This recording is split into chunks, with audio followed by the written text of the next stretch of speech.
Is it your hormones? Is it your emotions? Is it your food, your lack of movement, or your never-ending to-do list? Or maybe it's the stress of your children's behavior that keeps you up at night. Or maybe your marriage is falling apart. Maybe you actually don't know what is sucking the life out of you. And maybe that's why you need to join our ETM Habit Challenge, Energetic Time Management Habit Challenge. This is all about reverse engineering how you want to feel. I'm going to show you how to manage your energy, not time. And I'm going to give you step-by-step guidance on how to do this and break it out into 10-minute habits so you can become proud of the mother, woman, and partner that you've wanted to become. Sometimes we don't actually know where to start, but I am all about how do you want to feel and then reverse engineering your life around that. And everything that is not in alignment will literally fall to the wayside. And we're also going to have live calls where I'm going to be talking to my actual clients and people who have utilized this process and transformed their life. But I'm going to be talking about things like finding a sense of purpose and living on purpose, how to implement healthy boundaries without all of the guilt. And this is not just in our personal lives. This is in our professional lives as well. And I'm going to be talking about managing our emotions and all the things. So you're going to want to be on the inside. So head on over to Heather Chauvin, CHAUVIN.com/ETM. We'll see you there.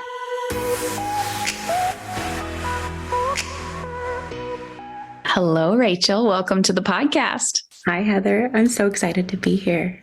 I love that before we hit record, it's like my needy cat might join. And I'm like, I love animals. I feel so connected to them. Growing up, they were my best friends. Oh, I love that. I didn't have pets growing up, except one duck and one chicken, just randomly, both of them. But they didn't last very long. So I didn't get pets growing up. And now I'm like doubling down on pets in this season of life to like make up for it. And we'll talk about that because I know I've been reading your emails and watching you on Instagram. And so Unfiltered. Yes. Your book. When did your book come out? What was that like for you? And then we'll pull back the curtains on the reality behind what people perceive to be a success. I think it's going to get uncomfortable pretty fast here. I'm just going to be honest. I can't wait. So I started writing a book about 2 years ago. I've tried many times to write a book. I think most people try to write a book. You start the process and then you stop. And then I started documenting the process and I was like, okay, I'll just share that I'm writing a book. And this time it'll hold my feet to the fire and I'll just start writing. And then I was actually reached out to by HarperCollins. And one of their executives said, we want to see your manuscript first. And through conversations with friends and mentors, all of a sudden, Hay House was in the picture as well. And Hay House made an offer and I took their offer and it was all set out to be just this dream book experience. I was so excited. And then my book was set to launch in September, I'm pretty sure, September of 2022. However, about a month or two before that, my entire life started unraveling. So let's go into that. Do it. What happened? So a couple of months before my book launched, we can actually go back a little bit. Growing up, I grew up in a really, really dysfunctional home.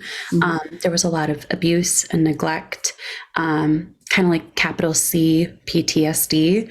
And I had been kind of trying to work through some of that and heal from some of it, but it wasn't quite going fast enough for what happened. A family member went through a similar court case, and I haven't shared any identifying details of that, but I saw kids in danger, just like how I went through as a kid. And suddenly I started losing control of everything. And when I say that, I really, really mean it. I stopped remembering things. I started posting things and not knowing I was posting them. And it was almost like my entire life split. And that's like one of the best ways to put it. Mm-hmm. I fell out of awareness of like everything. And my experience was different than how everyone else experienced it because I wasn't aware of what was happening. It was just everything was spiraling and I was losing consciousness, and it was a very surreal time for me. But by the time my book launched, I was already away in a recovery facility. So there's so much we can peel back here. I'm like, this is an onion. How do you pull back one layer at a time? Yeah. So were you aware that something was happening? Like, could you actually feel yourself saying like, I'm feeling out of control? Or were people in your life saying like, what's going on?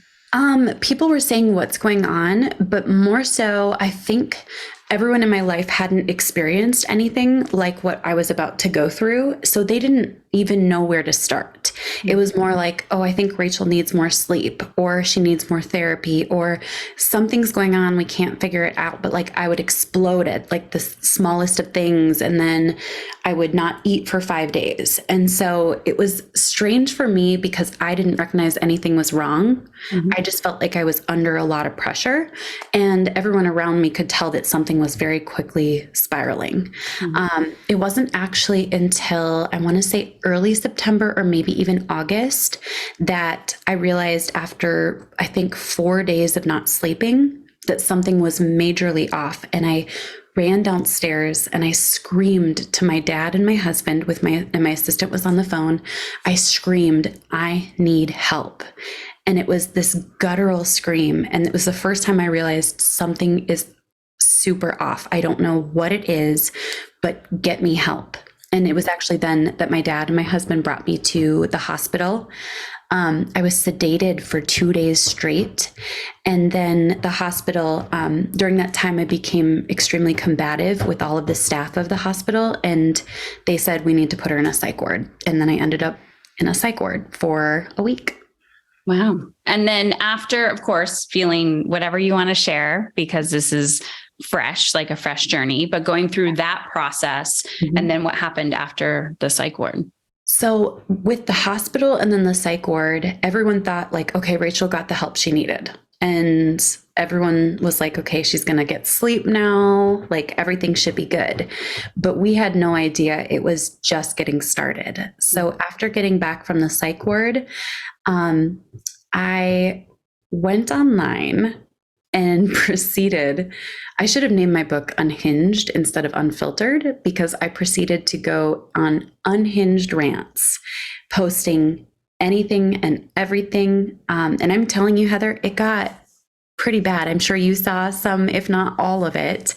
I did not actually. Nice. I'm actually I'm trying to boundary myself with the scrolling. So I did not. I am jealous. So there was one video where I like stripped all the way down to my bra and my underwear. There were videos where I was just cussing up a storm, telling people off, fighting people nonstop. And then I did an 8-hour live stream where I proceeded to just finally tell my version of the truth about everything and everyone, every situation I've ever been through, which is interesting because in hindsight, I actually think that was a part of healing. It's just, you shouldn't do that when you have a lot of people watching, if that makes sense.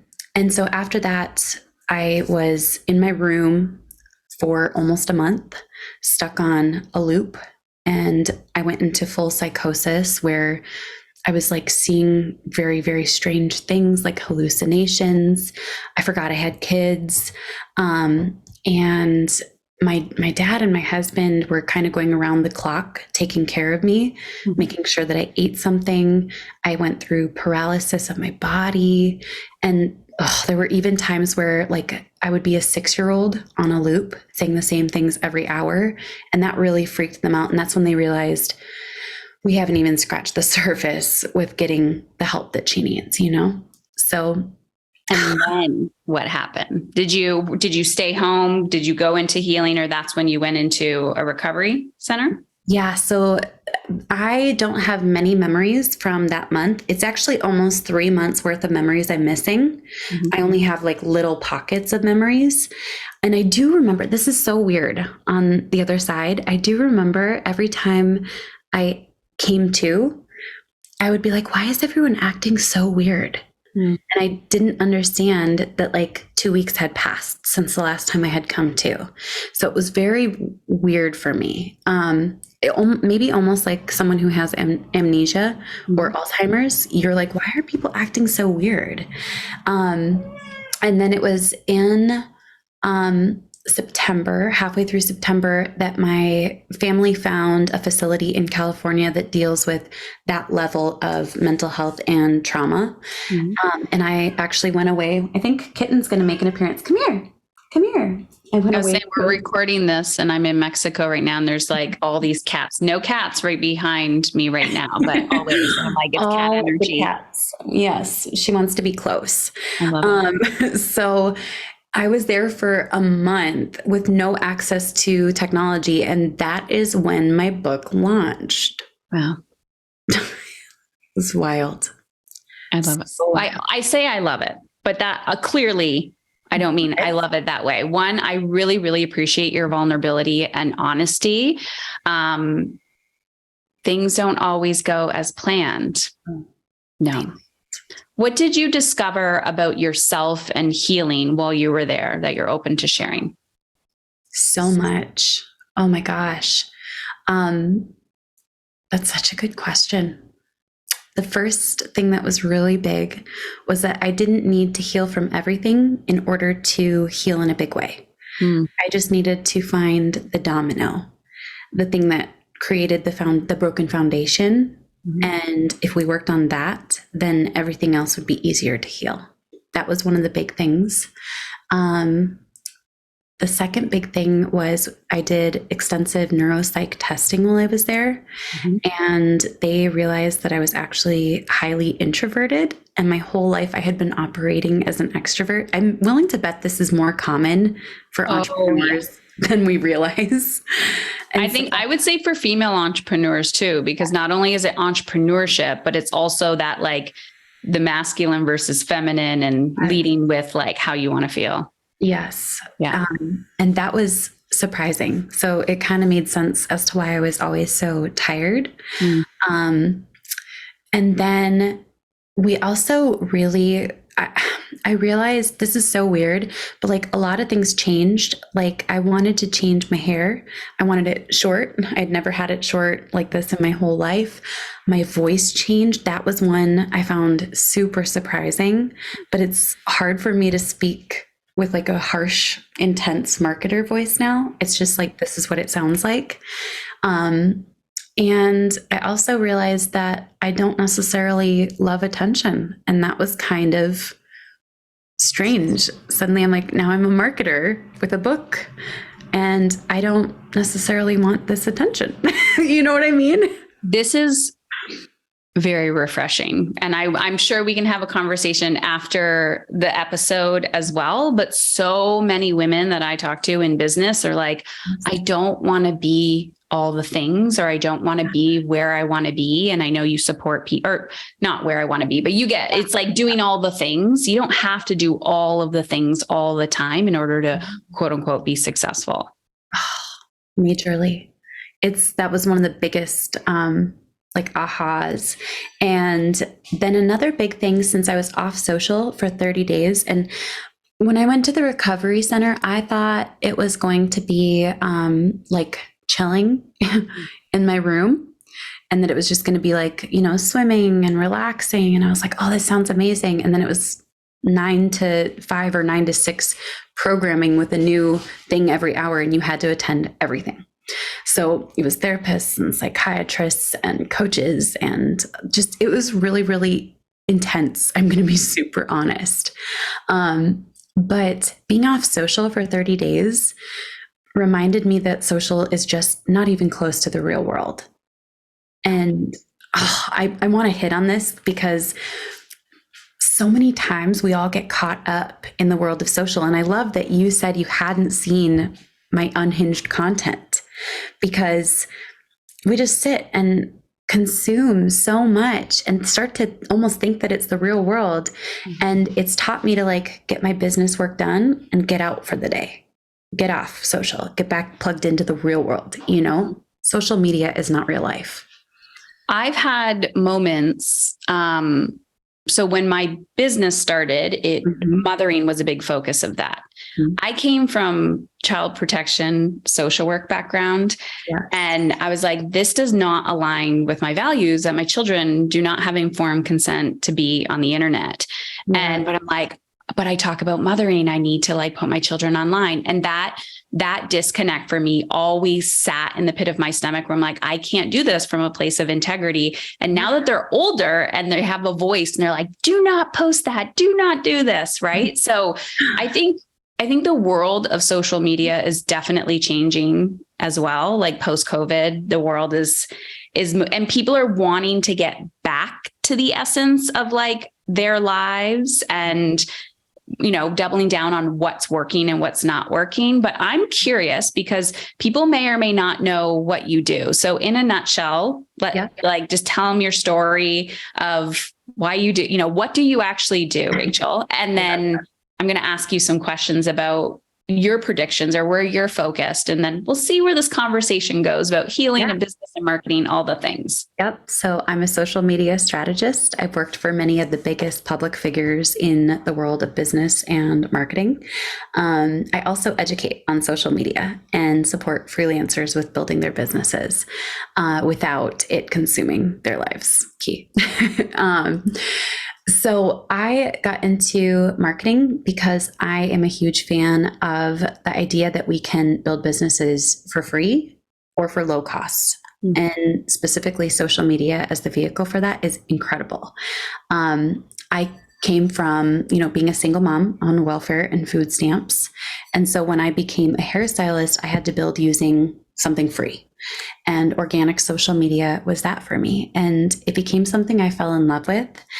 Mostly because I really like psychology and how people's minds work. I find it super fascinating, and being able to amplify brands for free or close to free without paying for advertising or PR, to me is just an incredible and magical thing. That's it. And so based on your life experience in the last few years and what you did before that, how do you see that coming together as you move forward? Oh man, I have been like brainstorming this a lot lately, Heather. Like it's been interesting because now more than ever, I'm incredibly fascinated by psychology. The fact that like a mind can break and melt down completely and then be put back together, it kind of blows my mind. So I am going to slowly go back to school this fall and ultimately go all the way. I want to get my PhD in psychology and then still bring it back into entrepreneurship and marketing, because I really find that human behavior is the root of everything. The way that people think is the root of absolutely everything. And if we can understand people, we can understand business, entrepreneurship, marketing more, but also a lot of the decisions people make in business are coming from unhealthy roots. And I see it more and more. I see a lot of experts and gurus also preying on that and tapping into people's feelings of, I'm not enough, I need to do more, I'll never be worthy. And so I kind of feel like I'm going to be integrating those two closely. I don't fully know exactly what it looks like yet. I don't know. There's two conversations I want to have. One, I appreciate like you're in this middle, you're in transition, but you're also like, I'm curious and I'm open and I'm leaning in. And it's a huge need because you've seen it. You've seen behind the closed doors of businesses, and everyone on the other side is sitting there going, I could never, I can't, I'm not good enough. Yet we are all very capable. And there was an email I'm on your newsletter, and I got an email from you, not from you specifically. It was I like know which one you're talking about. yes. And yes, I think it was a personal one. Like it was personal related. And you said, I don't know which direction I'm going in. Mm-hmm. Do I want to help people build businesses so they can afford the help that they need? Or do I want to like full blown go into helping people? And I will tell you as a woman, as a mother, like using social media as a tool or like it just amplifies the impact and the freedom that you can create. So I love that you're exploring both options, because it's like there's the gift and the skill that you're so incredibly good at. And you can bring that for especially a lot of women who are seeking how to be successful in their own aligned way. Yes. Oh my gosh. I also find that a lot of the messages around success are not tailored for women. It's intense. It's very hustly still. It blows my mind that that's even still a thing. And it's this idea that like the only way to be successful is to be a productivity efficiency machine and like prove how good you are at everything, like be the best, strive nonstop. And I'm like, oh my gosh, that's exhausting to even think about. So I did leave that email open-ended though. I was like, I don't know which way I'm going to go. We'll see. I appreciated the curiosity of that, of like, because everyone sits there and goes, I don't know, like, what am I doing? I had multiple iterations of that in my business. When I started, it was parenting focused. Yep. 9 years ago, I was diagnosed with a stage 4 cancer. And I was like, I am done talking about just children and women abandoning their needs to be like, give, give, give. And then now that I'm observing women do this in their businesses, it's like, you can feel alive, you can feel full, you can feel energized. But what is that definition of success for you? Not what everyone else is telling you. And more I do find where I'm like, I have to have those boundaries with social or with other people. So I'm like, what thoughts are mine versus what thoughts are being told to me? And I think in the personal, we're going to call it personal development space, could be marketing or whatever. It's like, oh, quit your 9 to 5. Do this. And you're like, you're still brainwashing people. Like that freedom is just one more, just one more. Of your reach. Yes. Yes. Oh my gosh. I love that you just said that. Yeah. Yeah. There is that with happiness too, success, fulfillment, all of those things. And there's the idea, I just need to get to the next level. I just need to get to the other side. That drives me crazy. So how has your, like right now, the version of you today, how has that changed? Maybe the version of you a year ago, 2 years ago, like that definition for you?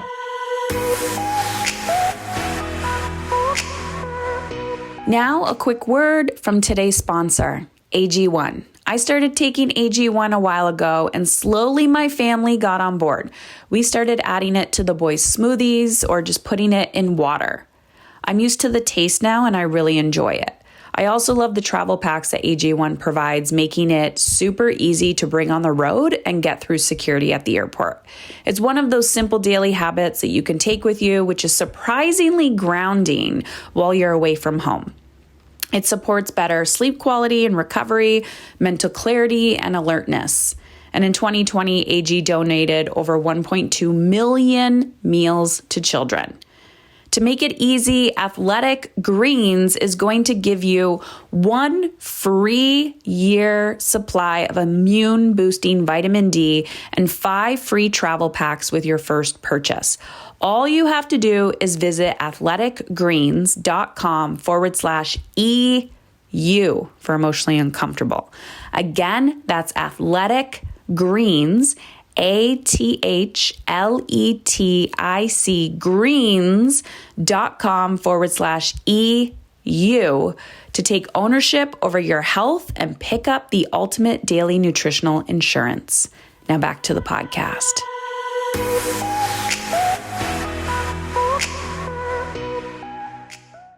Oh gosh. I mean, I really think happiness can be wherever you are. And I really, truly mean that.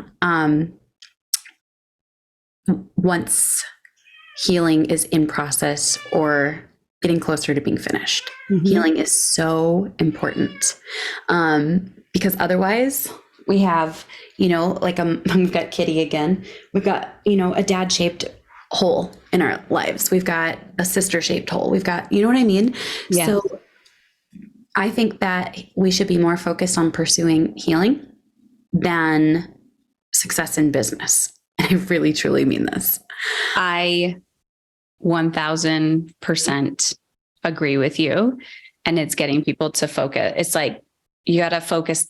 You will get that quote unquote success, but success is a feeling. And if you're not focused on the healing, that's not going to come, because you're going to have the money in the bank and you're never going to feel successful, or you're always going to feel less than or lack. Yeah. There's something that you're talking about, or like, I want to go to brain health. Mm-hmm. Beyond the stigma behind mental health. Yeah. Someone who is diagnosed with cancer, like myself, Yeah. I attract a lot of women who are raising neurodiverse children. I'm using that with air quotes. Culturally, we love labels. We got to label everything to be like, what are you? What happened to you? You are talking about the brain breaking. Yes. What is like, let's talk about that, because we're diving into this with my son for neurodiversity. And it still blows my mind that when people are like, his homework isn't done, this assignment isn't done, you're like, what year are you in? Yeah. There's a reason behind that. So let's talk about brain health and what you're learning and discovering. So one of the big things I've been diving into is understanding what it meant when my mind shut down. Because there's not really there's not a consensus from experts about it. Like, lots of different experts have had different opinions. Mm-hmm. Some have said it's like, and this is a controversial theory, but dorsal vagal shutdown. Some have said it was kind of like a short circuit. When a short circuit, we've got mischief going on. A short circuit. What is it? Kitty's pulling like paper. Her snack pack. She's so smart. I love it. Those are her snacks. Have you ever seen those? It's like those reels where cats are like opening doors. They're like getting the locks off. Yes. They're wildly intelligent. This one opens doors. I'm going to grab the snacks just so that she doesn't eat all of them. Perfect. She's like, mom's busy. I know where to get into the snack drawer. Opportunistic. I love it. So there's not really like one agreed upon term for what that was. But what I do know is that I'm not the only person who's gone through it. And it blows my mind to think that a lot of the experts have said that most people who go through what I went through don't come out of it. And they spend the rest of their lives in an insane asylum. I know they don't call it that anymore, but in institutions. And I want to know what it actually was, so that I can get some more answers about like what the process is to reverse it for people. Mm-hmm. That blows my mind. And then another thing that I've really been diving into, so I was diagnosed bipolar type 1. It turns out my whole life I was bipolar type 2, living in mania, which was the hyperproductivity. And then it split into type 1, and now I'm on medications and I've got systems in place.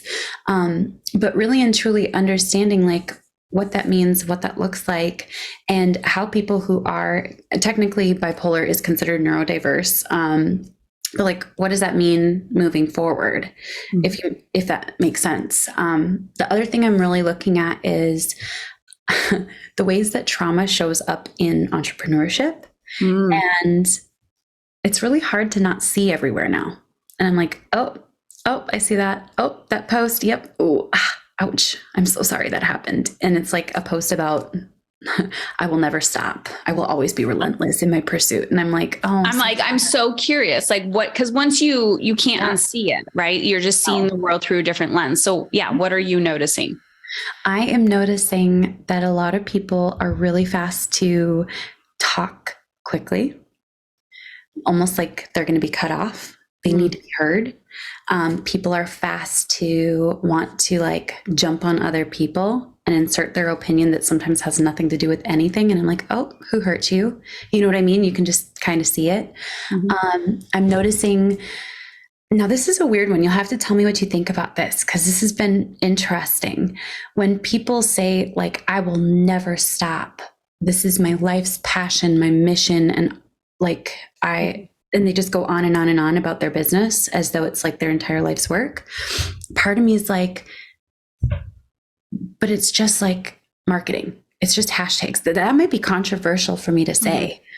But Okay, so I'll tell you what I've experienced. So I've technically been in business for a decade. It didn't start like that. I actually started with like energy healing, and then it kept shifting. But I will tell you, for a long time, my pursuit was from a place of fear, right? Fear of failure, yes, trauma. After my book was written, I felt like there was a weird puzzle piece that was put in place because it's a prescriptive memoir. And I was not the same person after that.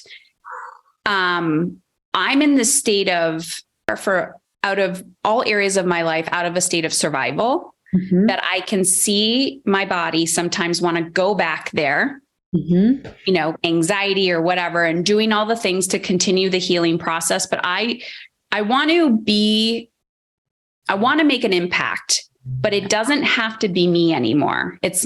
I'm not like needing to be heard and needing to be seen. So it's that balance between hiding because of not wanting to be seen versus it's not a desire, but I still have that deep, deep desire to make a big impact. And now I have this community around me to make them bigger, but it's just a different energy because I'm not operating from that survival state anymore. Yep. That makes a ton of sense. What is the driver? Is it fear or is it love and expansion? You know? And so maybe that's what I've been seeing, but it's blowing my mind. And I'm realizing that a lot of entrepreneurs need therapy and healing. Yeah. And not just business solutions, you know? When I'm in groups, especially of women, because I talk a lot about, I'm going to say balance, but I don't believe in balance, but that feeling of like, how do you just sit and read a book and contentment where you're like, everything's sustainable. It's going to grow. And yes, you still get fear, you still get uncertainty, all those things. But most of the time I'm watching these women talk about launching. Yes. And they're like, yeah, I'm exhausted now. And I'm like, but you've been at this for a while. Like, why are you still killing yourself every single time you're doing a launch? And I'm like, I don't want to be a hustler in this sense. And I'm like, and we're making the quote unquote same amount in our business. You can do it a different way. So what? Yeah, it's observing that energy. And you're giving me confirmation right now that I'm not losing it. No, you're not. It was actually, we just did one of the old models that we used to do, which is like an accelerator to a boot camp. And for like 2 weeks, I was exhausted. And I literally said to my husband, Paul, I was like, it's not worth the trade-off. I would rather just go back to like evergreen consistency, like weekly showing up. I want to do that instead. And he was like, I actually love that plan. So it was kind of nice to realize like we don't have to do anything that drains us, or I hate the word launch. I'll be super honest, unless something is like automated and super systematized. It's just so much. And for what? I'm being honest. Life is about, sustainability is not sexy. Like, so true. Anytime I've tried to be consistent with a habit, like a mundane habit of like working, like moving my body for 30 minutes a day, not running a marathon every day, just moving my body consistently for 30 minutes. Yes. Your brain is like, this is fucking boring. Yes. This is boring. Yes. Getting your water in. You're like, nobody's like cheering me on. Nothing's happening. But yet I feel better, but you're looking around like I'm doing it wrong because I'm not burning out. Isn't that wild? Mm-hmm. Oh, I think about back when I used to do like 75 hard, and no part of me wants to do that anymore. Now I'm like, maybe like 45 medium, you know, 45 I call it 75 soft. Yeah. Yeah. And I've done 75 a few times, but I was like, you know, you pick up that food and I'm like, I'm going to eat this. This is not aligned with my plan. I am not a failure. And I refuse to shame myself if I put this chip in my mouth. Yes. Yeah. It's so good. So good.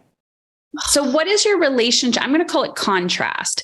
What is your relationship now with contrast? You said you just experienced this in business where you did something, you're like, the trade-off's not worth it anymore. So how do you use stress or not this now as a tool or a learning opportunity instead of check the box, I'm successful? Yeah. Okay. So I kind of try to look at like the big picture every day. And during the 2 weeks, like for example, when we were doing that event model, I was like, I am not liking how this feels. I'm not liking how this allows me to show up for family. So I have a great idea. Let's not do that. So if something feels like tension in my body, if something feels like I can barely keep my eyes open afterwards, I'm like, it just probably isn't worth it for this season. And so I kind of watch to see like, how is my energy in my body and my spirit, like after each and everything. And if it's over the top exhaustion or just that tense feeling, I'm like, let's just not. Just straight How up. did you get used to that as like a little knock at the door, like a symptom instead of the way it is? Ooh, I actually don't know the answer to that question. I think being isolated for 30 days kind of reset a lot of those things as like the litmus test for what feels good and what doesn't. Because to be clear, we were in a house in Beverly Hills with just 4 patients and like about 20 staff members for 30 days. And so there was a lot of like sitting around. There was a lot of just going with the flow. There was a lot of, even though it was hard emotional stuff, it was all very flowy. Everything felt like it had a flow. And so when I came back and something felt like a ton of tension or stress, I was like, well, this just doesn't feel right. I feel like that reset everything, if that makes sense. Yeah, because you had that moment. You're like, I like this feeling. So making sure that I call them like energy boundaries or emotional. You're just like that. It's like soaking up the feeling that way, always checking in. Am I out of alignment? Because most of the time you're in your head, you escape your body. Yes. And you're not coming back to like how you want to feel. Yep. I like to do that process. Stepping back, and what you said is checking in with myself. And so the question I've been asking is like, how do I feel about that? How do I feel about spending time with this person? How do I feel about this type of workout? How do I feel about this in my business? And like isolating myself from everything else. So no social media, no husband weighing in, intentional isolation so that I'm the only person who can work it out in my thoughts. So that to me seems like self-trust. Is that a new concept, or do you feel like you've had self-trust previously? 1000% new for me. Interesting. Super interesting, right? Interesting. I love this vulnerable conversation. I know that this is probably just the beginning of what is going to be coming out into your world. Can you tell people a little more of where to hang out with you, where to find you, your book, all the things? Yes, for sure. So I'm at the Mrs. Pedersen on all social. That's all E's and a D in my last name. I post a lot of tips, strategies, tactics, and then some just dumb stuff that I think is funny from time to time. And then my website is rachelpedersen.com, all E's and a D in my last name. And my book Unfiltered is on Amazon and at Barnes & Noble. Love it. Your content is also, besides being funny, is very value impact driven. And I just want to say thank you. It is fabulous. And Rachel, it has been a blessing having this conversation with you. I personally, it's like a lot of permission, keep going. And wherever your path takes you, keep leaning into it because the world needs that. So thank you. Thank you so much for having me, Heather. Are you tired of being tired? Stop just surviving and find out exactly where to focus your energy and attention. I'm going to give you access to realistic tools to confidently manage your energy, emotions, and impact. Head on over to Heather Chauvin, CHAUVIN.com/life quiz and take the aligned life quiz today. It's free. And not only am I going to show you which pillar to focus on of inner leadership. Do you need to focus on managing your energy and time? Do you need to focus on boundaries, getting a deeper sense of purpose in your life, or your emotional triggers? And are you living in a state of survival mode, momentum, thrival, or abundance? This 2-minute quiz will show you how and where to focus your energy and attention. So instead of feeling like you're playing whack-a-mole all over and overwhelmed with where to start, I'm going to show you how. Head on over to Heather Chauvin, CHAUVIN.com/life quiz. Before I decided to join Heather's program, it was 3 a.m. I was at my part-time job feeling completely out of control. So I pulled out my phone and looked on a podcast app for In Control, and Heather's Mom is in Control podcast popped up. This is when I started to listen to her, and every time I listened to her, she just spoke to my soul. And after 2 months, I decided it was my time to join, and this was the path I deserved to be on.